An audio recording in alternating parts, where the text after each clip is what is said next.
शिव महापुराण की पवित्र कथा करें। जितनी श्वासें मिली है, जितना भजन करने के लिए परमात्मा ने ये शरीर दिया है, उन श्वासों को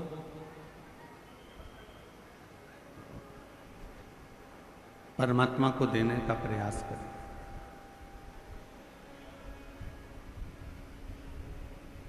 जब भगवान शिव जी का विवाह मां पार्वती जी के साथ में हो रहा था,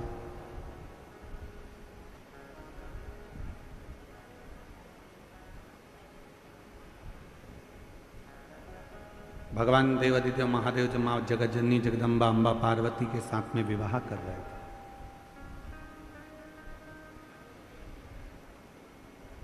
तो पार्वती जी ने भगवान शिव जी से पूछा, आपके प्रथम में कितने सारे विवाह हुए हैं? कभी मैं उमा बनकर आई हूं, कभी मैं कात्यायनी बनकर आई हूं, कभी मैं कुष्मांडा बनकर आई हूं, कभी मैं स्कंदा बनकर आई हूं, कभी मैं महागौरी बनकर आई हूं, कभी मैं सती बनकर आई हूं, कभी मैं बगलामुखी बनकर आई हूं, तो कभी मैं धूमावती बनकर आई हूं, कभी मैं कमला बनकर आई हूं। ऐसे मेरे कितने कितने जन्म हो गए, और इतने सारे जन्म मेरे ऐसे ही निकल गए। इसके बाद में मेरा या अब जन्म मिला है हिमालय राज के घर में, मैं पार्वती बनकर जन्मी।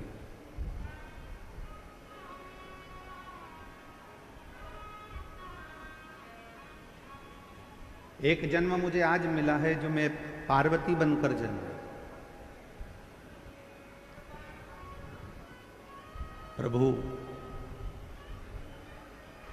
अब मैं ये चाहती हूं कि आगे के कोई जन्म मुझे ना मिले, और ये जन्म मेरा आखिरी हो, और ये जन्म मेरा आपके साथ में रहे।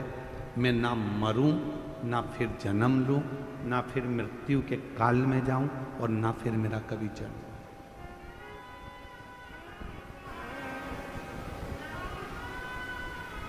जन्म और मरण के प्रपंच से मैं छूट जाऊं। इसके बाद मेरा कोई दूसरा जन्म नहीं होना चाहिए। इसके बाद ये मेरा जो जन्म है, बस ये आखिरी है।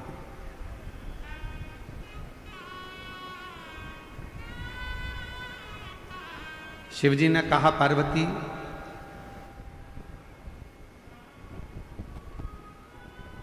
संसार में रहने वाला चाहे मनुष्य हो, देवलोक में रहने वाला चाहे देवता हो, गंधर्व लोक में रहने वाला चाहे गंधर्व हो, अप्सरा लोक में रहने वाली चाहे अप्सरा हो, नागलोक में रहने वाली चाहे नाग हो, सर्प हो, जो भी है,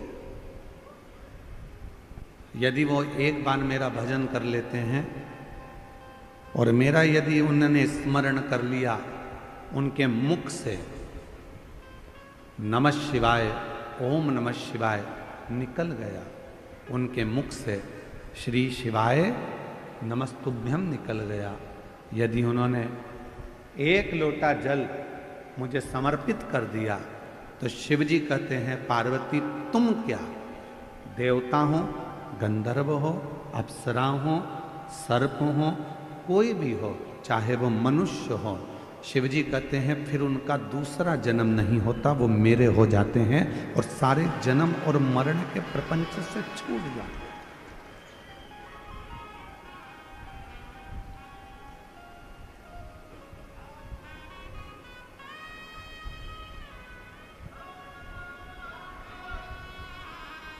जन्म और मृत्यु के प्रपंच से मनुष्य जब तक नहीं छूटता, जब तक वो शिव का भजन ना करे।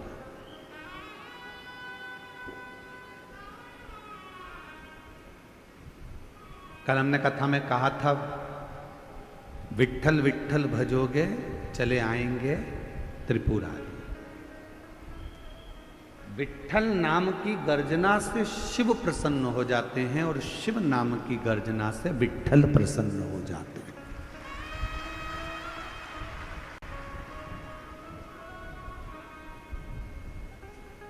कोई राम जी को भजने वाला है, कोई कृष्ण जी को भजने वाला है, कोई दत्त को भजने वाला है, कोई भगवान को भजने वाला है, 33 कोटि देवताओं का कोई भजन करने वाला है। और अगर वो शंकर को नहीं भजता, शिव का भजन नहीं करता, शिव को नहीं मानता, तो उस पर कभी कोई देवता कृपा नहीं करता। आप देवी की आराधना करते हो, करो, पर आपको शिव को मानना पड़ेगा। आप राम जी की आराधना करते हो तो आपको शिव को मानना पड़ेगा। आप दत्त की आराधना करते हो तो आपको शिव को मानना पड़ेगा।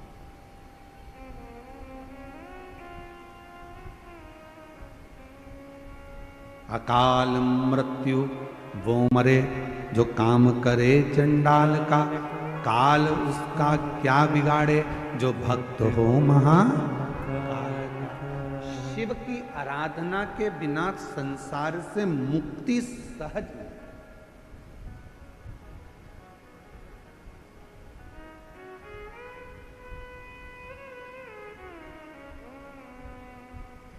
भगवान शंकर की आराधना के बिना आप मुक्त नहीं हो सकते।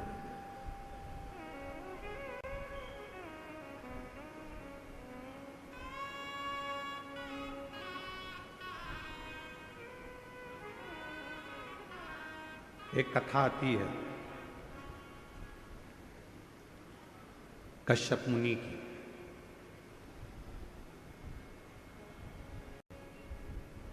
असुरों ने, राक्षसों ने पूरे देवताओं के लोक को अपना बना लिया।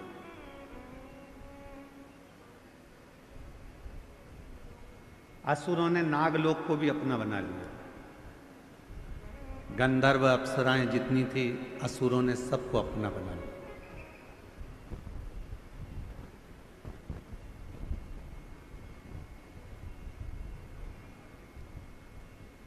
जब सारे देवताओं का देवलोक चले गया,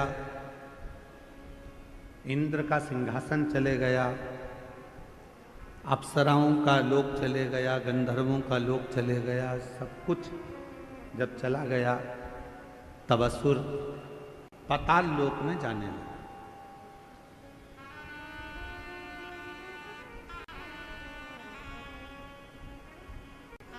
जितना नागलोक था उस पर भी असुरों ने अपना कब्जा कर लिया, अपना पद जमाया। सब घबरा गए, कहां जाएं, कहां जाएं, कहां जाएं। तब शेषनाग भगवान, जो शेषनाग जी देखे आपने, भगवान विष्णु जी जिनके ऊपर शयन करते हैं, शेषनाग। शेषनाग भगवान की धर्म पत्नी। कल आपको बताया था वासुकी नाग की धर्म पत्नी सतशीर्षा। क्या नाम बताया था? जम के बोलो जरा। सतशीर्षा। जब गर्भाशय में या रजोधर्म के समय पर कोई तकलीफ होती है, तब सतशीर्षा माता का स्मरण किया जाता है। सतशीर्षा ये वासुकी नाग की धर्म पत्नी। शिव जी के गले में जो नाग पड़ा होता है, सर्प रहता है, उनकी धर्म पत्नी का नाम है शतशीर्ष। अब दूसरा प्रसंग आया है जब असुरों ने देवताओं का भी सिंहासन छीन लिया, अप्सराओं का भी राज्य चले गया और गंधर्वों का भी चले गया। सब जगह से जब लोग अपना राज्य चले गया, तब असुर पाताल लोक में गए। और पाताल लोक में जब गए तो नागों के लोक पर भी उन्होंने कब्जा कर लिया।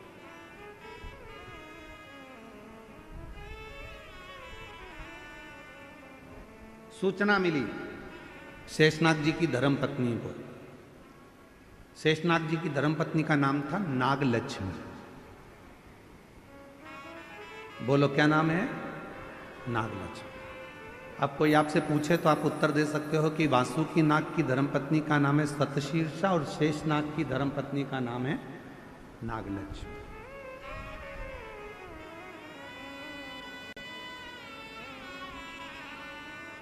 नागलक्ष्मी के पास में सूचना मिली,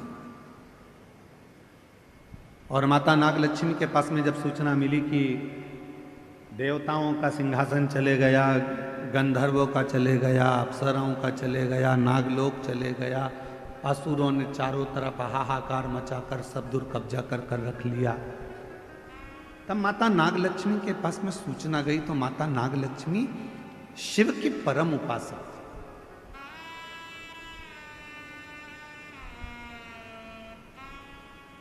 क्योंकि शेषनाग जी का विवाह भी भगवान शंकर की ही करुणा से नागलक्ष्मी के साथ हुआ था।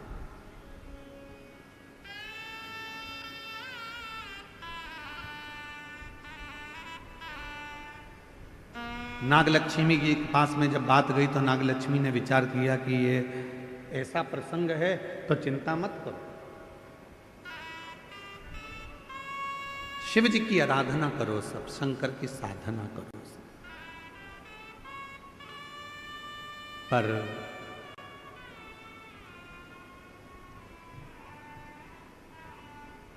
देवता बैठ गए साधना करने के लिए, गंधर्व बैठ गए साधना करने के लिए, अप्सराएं बैठ गई साधना करने के लिए, नाग बैठ गए साधना करने के लिए।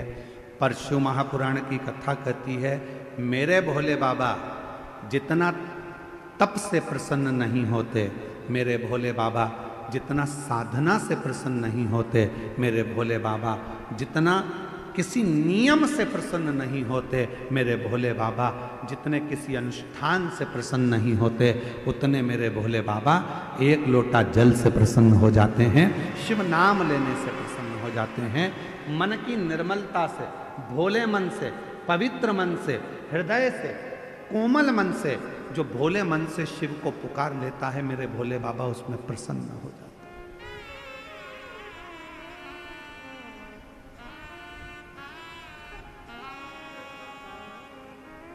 उसमें शिव की प्रसन्नता हो जाती है।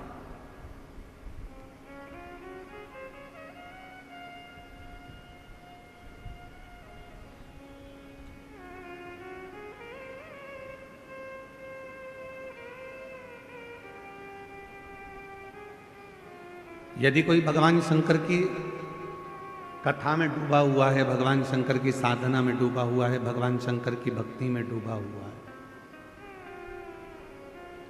आप उसमें अर्चन दे रहे हो तो आपको तकलीफ थोड़ी भोगना पड़ सकती है। पर यदि शिव भक्ति में अगर कोई डूबा हुआ है और उसको थोड़ा सा सहयोग दे रहे हो तो आपकी जिंदगी संवर सकती है, आपका जीवन कर्तार्थ हो सकता है। शिव महापुराण का एक नियम है, आप लोगों को पहले भी बताया कि अगर कोई कथा सुन रहा है, आप सब जितने लोग ये आगे बैठे हैं ना, हम जानते हैं कि तुम सब और जितने इन पंडालों में बैठे हैं, कई तो पूरी रात से इंतजार कर रहे होंगे और कई 2 बजे रात को नहाकर स्नान कर 3 बजे 4 बजे घर से निकले होंगे, तब जाकर ये कथा के पंडाल में आगे जाके बैठे।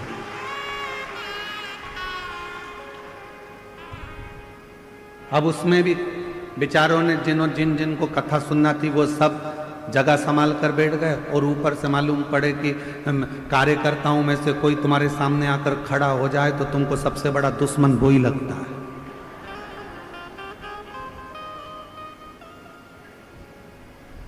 ढाई घंटे की कथा है और उसमें भी तुम मेरे सामने आकर खड़े हो गए, मैं तुम्हारे पांव पड़ती हूं, तुम हट जाओ या बैठ जाओ। तो अच्छा, अभी हमारे डॉक्टर सुजय विखे पाटिल जी कह रहे थे माइक पे, इशारे में कह रहे थे, देखो उनकी समझ देखिएगा। मैं डॉक्टर सुजय विखे पाटिल जी को इसके लिए मैं बहुत बहुत धन्यवाद दूं। उनकी समझ देखिएगा कि उन्होंने माइक पे है, बीच में बहुत लोग खड़े थे, साइड में खड़े थे, तो सबको इशारा कर कर कहा नीचे बैठ जा, नीचे बैठ जा, नीचे बैठ जा। मैं डॉक्टर सुजय विखे पाटिल जी को इसके लिए धन्यवाद दूंगा कि कार्यकर्ताओं पर आपका कमांड और कार्यकर्ताओं को मार्गदर्शन देना कि नीचे बैठ जाओ, कम से कम पीछे वालों को देखने में, पीछे वालों को सुनने में, पीछे वालों को समझने में दिक्कत नहीं।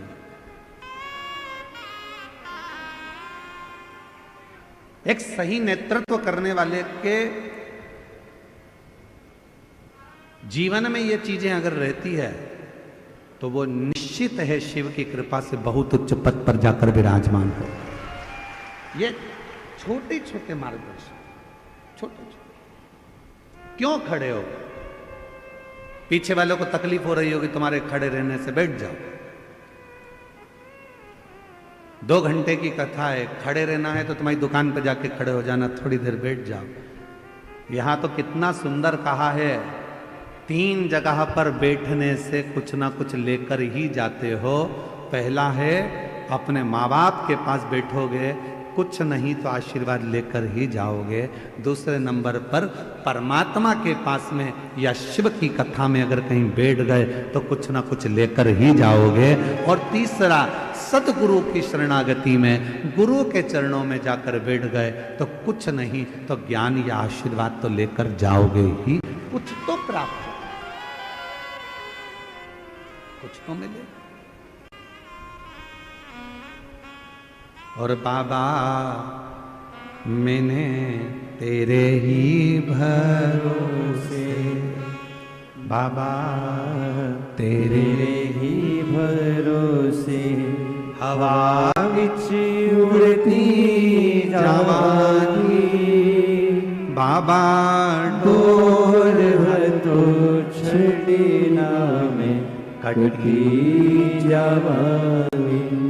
भोले मैं तेरी पतंग, शंभु मैं तेरी पतंग, हवा बिच उड़ती जावांगी, बाबा डोर हतो छड़ीना में कटी जावांगी।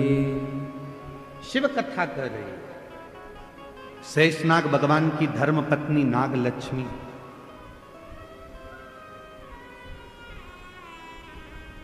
सबके हित का सोचो। लक्ष्मी किसको कहा जाता है?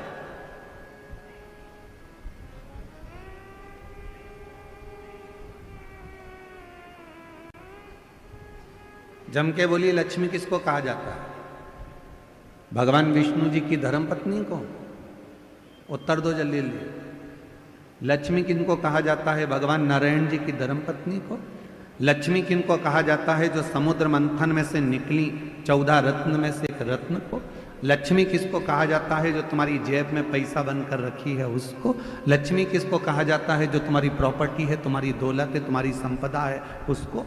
लक्ष्मी किसको कहा जाता है? जो तुम्हारी फैक्ट्री है, तुम्हारा धन है, तुम्हारी गाड़ी है, तुम्हारा बंगला है उसको।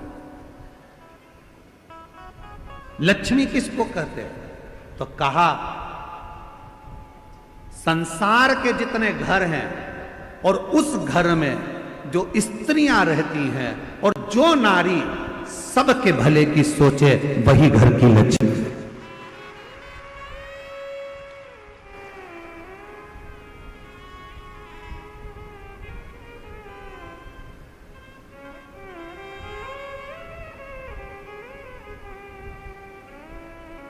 जो नारी सबके भले की सोचे, सबके हित की सोचे, वो लक्ष्मी।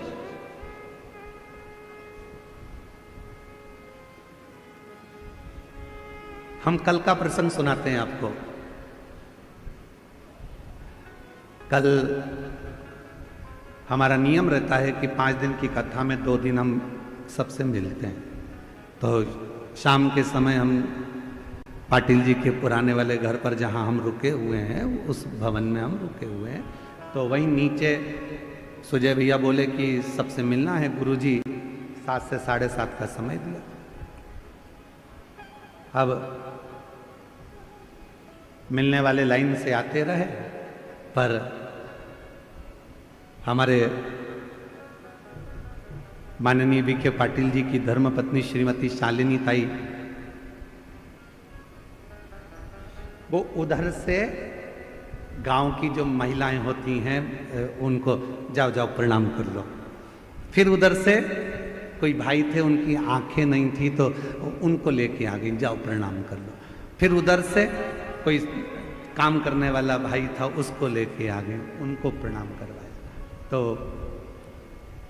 जितने कार्यकर्ता खड़े थे उन्होंने कहा ताई पहले इनको करा देते हैं, तो ताई बोली नहीं नहीं इनका बाद में करा लेना, पहले ये बेचारे बहुत देर से खड़े हैं, इनके लिए सोचो, इनको कराओ।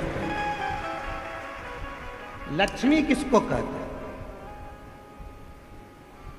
तुम्हारी जेब में पैसा भरा है उसको लक्ष्मी नहीं कहा जाए।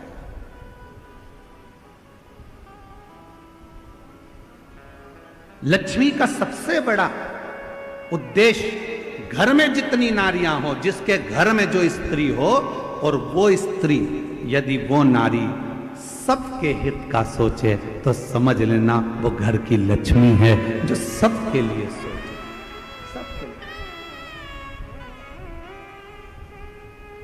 क्यों तुमने खाना खाया? क्यों तुमने पानी पिया? गाड़ी बाद में चलाना, चल पहले पानी पी ले, चल ये काम कर ले, तू ले थोड़ा सा कुछ खा ले कुछ पा ले। ये लक्ष्मी का भाव।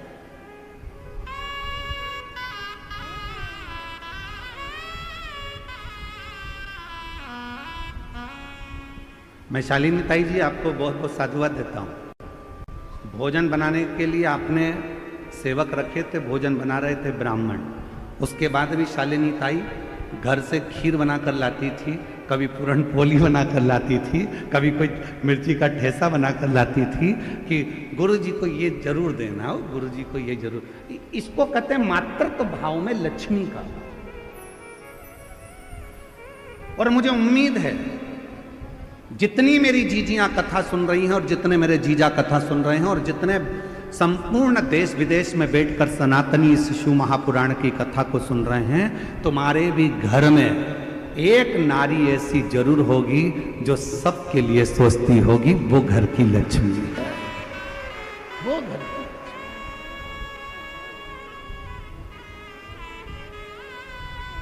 सर्वे भवन्तु सुखी, सबके लिए जो सोचे। सबके घर में एक स्त्री एक नारी, वो माँ हो, ताई हो, भाभी हो, काकी हो, बहन हो, बेटी हो, चाहे वो घर की बहू हो, चाहे वो घर की बेटी हो, कोई भी घर में कोई ना कोई एक नारी, घर में कोई ना कोई एक सदस्य ऐसा होता है जो सबके लिए सोचता है। समझ लेना कि तुम्हारे घर में अगर आज संपदा आ रही है, तुम्हारे घर में चार चांद लगा है, तुम्हारे घर में अगर पैसा आ रहा है, तुम्हारे घर में वैभव आ रहा है, तो समझ लेना इसी लक्ष्मी के बल पर आ रहा है, जो किसी ना किसी रूप में सबका सोच। सर्वे भवन्तु सुखी, सबके हित का।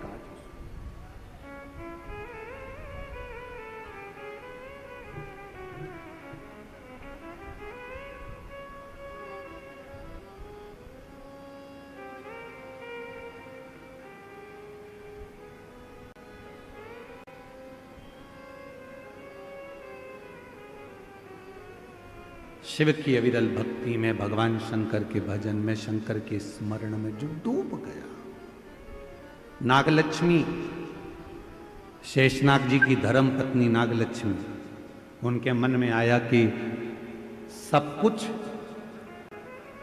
असुरों ने आक्रमण कर ले लिया, घबराना नहीं। नागलक्ष्मी ने देवताओं से कहा कि तुम भी मत घबराओ, नागलक्ष्मी ने नागों से कहा तुम मत घबराओ, नागलक्ष्मी ने अप्सराओं से कहा कि तुम मत घबराओ, नागलक्ष्मी ने गंधर्वों से कह दिया कि मत घबराना, और नागलक्ष्मी ने पृथ्वी पर मनुष्य से कह दिया कि तुम्हें घबराने की जरूरत नहीं है, तुम एक काम करो, शिव की आराधना करो, शंकर की साधना करो। जो कोई नहीं दे सकता वो शिव दे सकता, जो कोई नहीं कर सकता वो शिव कर सकता। तुम्हारी जिंदगी का कितना भी कोई अड़चन वाला काम है, कितना भी अड़चन डला हुआ काम है, कितनी भी अड़चन आ रही हो उसमें, कितनी भी अड़चन,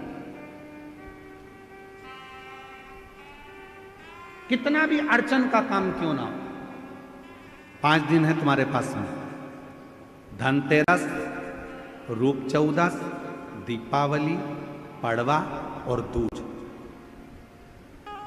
क्यों हमारे सनातन धर्म में, क्यों हमारे हिंदू धर्म में दीपावली की इतनी महत्वता होती है?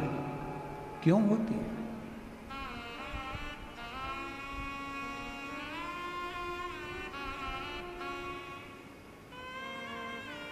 सारी सिद्धियां इन 5 दिन में व्यक्ति अगर कर लेता है तो उसके जीवन में बहुत कुछ फल प्राप्त हो जाता है। हम बहुत घंटों तक बैठकर साधना नहीं कर सकते, हम बहुत देर तक बैठकर तप नहीं कर सकते, हम बहुत लंबा यज्ञ नहीं कर सकते, हम बहुत लंबा अनुष्ठान नहीं कर सकते, पर यदि हमारे जीवन को हमें सफल बनाना है, हमारे जीवन को यदि हमें मंजिल तक पहुंचाना है, अड़चनों से बाहर निकलना है, तो ये 5 दिन जो दीपावली के कार्तिक महीने के मिले हैं, ये 5 दिन जो नाग लक्ष्मी ने सारे देवताओं से, सारे गंधर्वों से, सारी अप्सराओं से, सारे नागों से, सारे मनुष्यों से नाग लक्ष्मी ने जो करवाया वो तुम्हें करना। क्या करा था नाग लक्ष्मी ने? देख लिया था कि सारी सत्ता चली गई, वैभव चले गया, धन चले गया। जब बहुत अड़चन आकर खड़ी हो गई, असुरों ने आक्रमण कर कर सब कुछ ले लिया, कहीं राह नहीं मिल रही थी, तो नाग लक्ष्मी ने कहा कि तप करने में बहुत समय हो जाएगा, साधना करने में बहुत समय हो जाएगा, यज्ञ करने में बहुत समय हो जाएगा, तो एक काम करो, शिव को अति प्रिय है बेलपत्र, एक बेलपत्र ले जाओ, शिव जी के शिवालय पर चढ़ाना प्रारंभ करो। शिवालय कहाँ ढूंढे? तो नागों ने नागलोक में जो नागेश्वर थे उन पर चढ़ाए, बैकुंठ में जो बैकुंठेश्वर थे देवताओं ने वहां चढ़ाए, ब्रह्मलोक में जो ब्रह्मेश्वर थे ब्रह्मेश्वर पर चढ़ाए,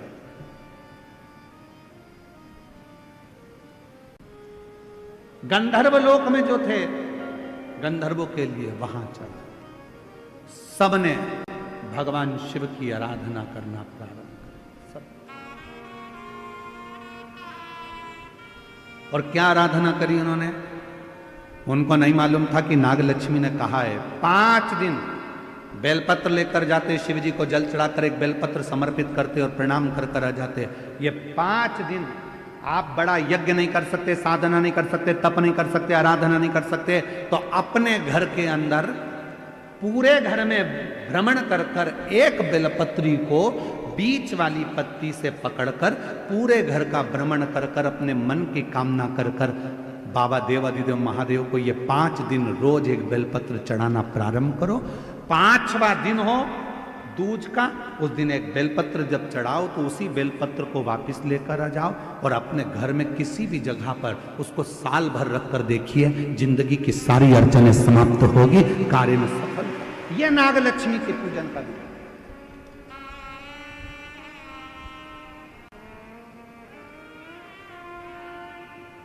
सारी समस्या का हल एक लोटा जल।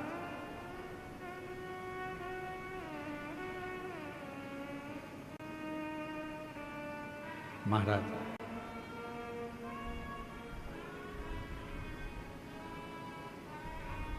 नागलक्ष्मी ने सबसे कहा कि साधना करो, भगवान शिव को रिझाओ। सब लग गए रिझाने में, कोई तप कर रहा है, कोई साधना कर रहा है, कोई यज्ञ कर रहा है, कोई अनुष्ठान कर रहा है, पर देवता भगवान शंकर राजी नहीं होते। भगवान शंकर तो बड़े निर्मल, भोले, सहज, ये सबसे दूर हैं। शिव जी तो कहते हैं मेरे को पाना है तो तुझे मेरे जैसा होना पड़ेगा, मैं भोला तू भोला।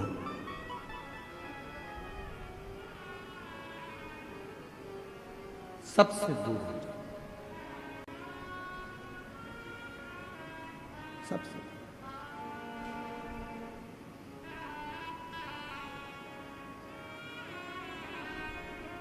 उससे संबंध ऐसे दयालु नाथ से रिश्ता बनाइए, ऐसे दयालु नाथ से रिश्ता बनाइए,